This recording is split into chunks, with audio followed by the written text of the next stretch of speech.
नमस्कार दोस्तों, commerce education hub में आपका स्वागत है। हम 11वीं क्लास के व्यवसाय अध्ययन के बारे में चर्चा कर रहे थे। आज का हमारा टॉपिक है जोखिम। व्यवसाय में जोखिम, यानी कि व्यवसाय में किन किन कारणों से जोखिम उत्पन्न होता है। तो हम पहले बात करते हैं व्यवसाय में अनिश्चितता का होना। व्यवसाय में अनिश्चितता का होना। कोई भी व्यवसाय कर लो, व्यवसाय के अंदर जोखिम एक अनिवार्य अंग भी है। यानी कि व्यवसाय के अंदर अनिश्चितता का मतलब क्या होता है कि अगर मांग की या फिर मांग के अंदर परिवर्तन होना, जैसे मान लो कम मांग हो रही है या फिर अधिक मांग हो रही है, यानी कि मांग में परिवर्तन, ये अनिश्चितता का सिद्धांत भी है। और इसको बाद में हम बात करें तो अनिश्चितता में आता है परिवर्तन, यानी कि फिलहाल हम किस मशीनरी से कार्य कर रहे हैं, आगे हमको किस मशीनरी से कार्य करना पड़ेगा। ये होता है व्यवसाय की अनिश्चितता। दूसरा पॉइंट है व्यवसाय का आवश्यक अंग। यानी कोई भी व्यवसाय कर लो, व्यवसाय के अंदर जोखिम बनी रहती है। व्यवसाय के अंदर के हम जोखिम को कम नहीं कर सकते, कम तो कर सकते हैं लेकिन पूर्णतः उसको मिटा नहीं सकते। उसके बाद में बात करते हैं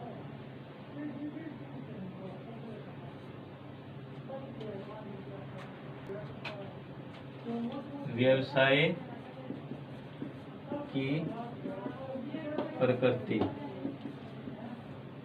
जोखिम जो है व्यवसाय की प्रकृति के आधार पर होता है। यानी कि किसी का व्यवसाय छोटा है तो जोखिम उतनी कम होगी, अगर किसी का व्यवसाय बहुत बड़ा है या कंपनी है तो जोखिम की मात्रा है जो सर्वाधिक बनी रहेगी।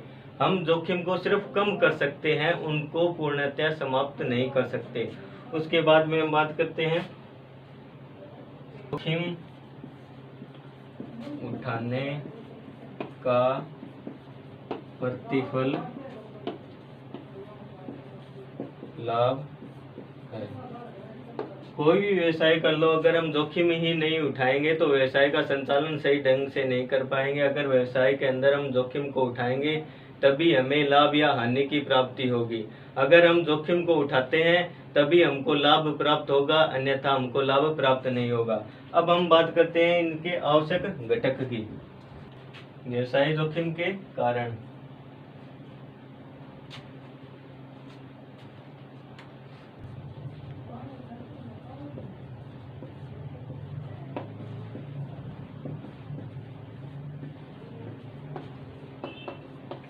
व्यवसाय जोखिम के कारण पहले नंबर पर आता है प्राकृतिक कारण।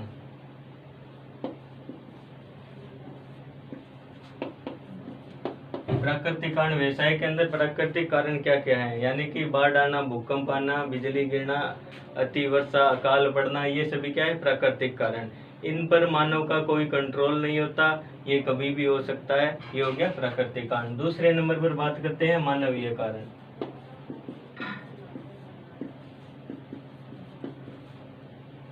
व्यवसाय के अंदर अगर कोई कर्मचारी है जो भ्रष्टाचार से लिप्त है, यानी कि वह सही तरीके से व्यवसाय के अंदर कार्य नहीं करता है, लाभ को छुपाता है, धन जो या पूंजी है वो अपने पास रख लेता है।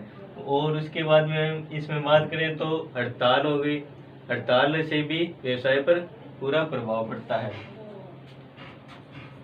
3 नंबर पर बात करते हैं आर्थिक कारण। व्यवसाय के अंदर आर्थिक कारण से मतलब है कि अगर कोई ब्याज दर है तो उनको वृद्धि दर अधिक कर दी गई हो, और अगर मांग की डिमांड है तो मांग के अंदर कमी या वृद्धि के कारण भी, ये भी आर्थिक कारण है इसका। और उसके बाद में हम बात करते हैं अन्य कारण। अन्य कारण के अंदर आता है राजनीतिक उथल पुथल। यानी कि व्यवसाय जोखिम का क्या कारण है अन्य कारण में, राजनीतिक उथल पुथल हो जाना, या फिर मशीनरी का खराब हो जाना, या फिर बॉयलर का फट जाना, ये होते हैं अन्य कारण। अब बात करते हैं व्यवसाय प्रारंभ करने के मूल घटक। व्यवसाय आरंभ के मूल घटक, यानी कि व्यवसाय अगर हम प्रारंभ करते हैं तो क्या क्या क्रियाएं हमको करनी पड़ती है, क्या क्या अपनी मानसिक स्थिति होती है। तो सबसे पहले हम व्यवसाय के स्वरूप का चयन करते हैं। व्यवसाय के स्वरूप का चयन, यानी कि अगर हम व्यापार को प्रारंभ करना चाहते हैं तो हमको पहले ये सोचना पड़ेगा कि हम किस कार्य में दक्ष हैं, हमको किस कार्य या फिर कौन सा कार्य करना हमको अधिक पसंद है। बाजार के हिसाब से हमको व्यवसाय करना पड़ेगा। अगर व्यवसाय के अंदर किसी चीज़ की अधिकतम या फिर अधिक मात्रा में मांग है तो उसी के हिसाब से हम व्यवसाय का चयन करेंगे। उसके बाद में बात करते हैं हम व्यवसाय के आकार की। व्यवसाय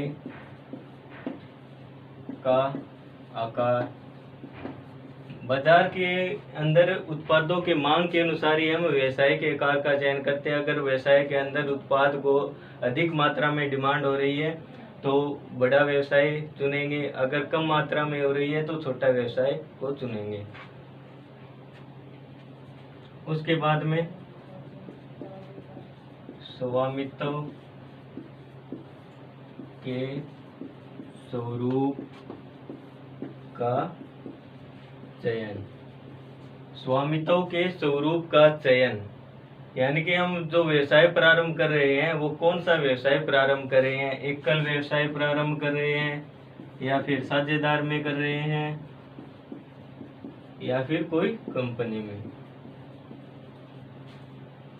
स्वामित्व के स्वरूप का चयन हमको करना पड़ेगा, या तो हम अकेले व्यवसाय करेंगे या फिर दो या दो से अधिक व्यक्ति मिलकर हम व्यवसाय करेंगे या फिर एक बड़ी कंपनी का निर्माण करेंगे। उसके बाद में बात करते हैं उद्यम का स्थान, यानी कि अगर हम व्यवसाय कर रहे हैं तो हमको उस संगठन की स्थापना के लिए कोई जगह चाहिए और उस जगह को कहाँ पर हम स्थापित करेंगे, या तो बाजार के अंदर करेंगे, बाजार से बाहर अगर करेंगे तो व्यवसाय चलना नामुमकिन है।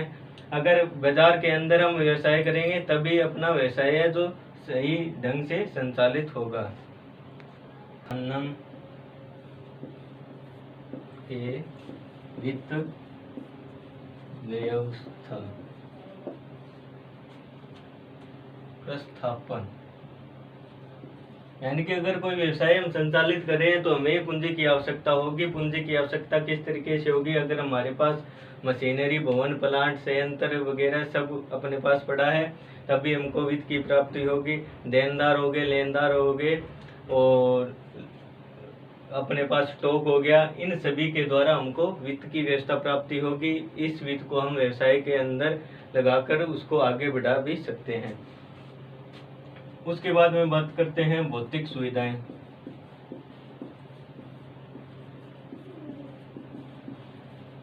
यानी कि अगर हम व्यवसाय को संचालित कर रहे हैं तो व्यवसाय का जो संगठन है वो साजो सामान से संपूर्ण रूप से भरा हुआ होना चाहिए, यानी कि चमक दमक पूर्णता होनी चाहिए, तभी ग्राहक है जो दुकान की ओर आकर्षित होंगे। उसके बाद में बात करते हैं हम संयंत्र अभिन्यास। व्यवसाय अगर प्रारंभ करते हैं तो वहां पर मशीनरी स्थापित करने के लिए अलग से जगह बनाई जानी चाहिए। माल को एक स्थान से दूसरे स्थान तक पहुंचाने के लिए भी संयंत्र की आवश्यकता होती है, तो इसके लिए बाजार के अंदर पूर्णतः व्यवस्था करनी चाहिए। उसके बाद में बात करते हैं सक्षम कारगर बल।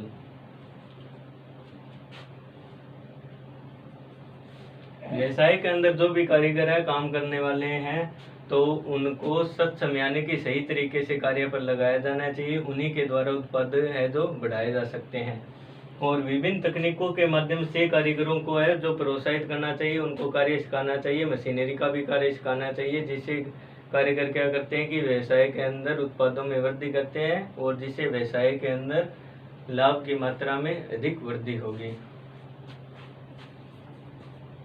उसके बाद में कर संबंधी योजना।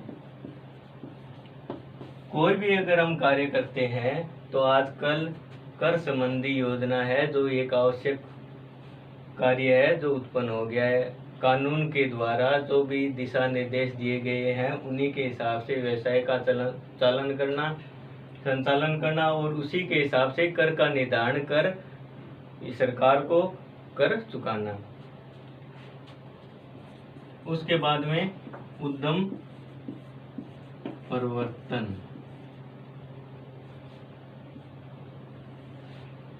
व्यवसाय के अंदर परिवर्तन हमेशा विद्यमान होता है, तो उद्यम को क्या चाहिए कि अगर परिवर्तन हो रहा है तो उसी के हिसाब से व्यवसाय को आगे बढ़ाना चाहिए। अगर नई मशीनरी का उपयोग किया जाना है तो नई मशीनरी को स्थापित करना चाहिए। दोस्तों 11वीं क्लास के व्यवसाय का फर्स्ट लेसन आपका कंप्लीट हो चुका है। अब हम आगे बात करेंगे 12वीं क्लास के फर्स्ट लेसन की, जो अगले वीडियो के अंदर आपको दिखाएंगे। धन्यवाद।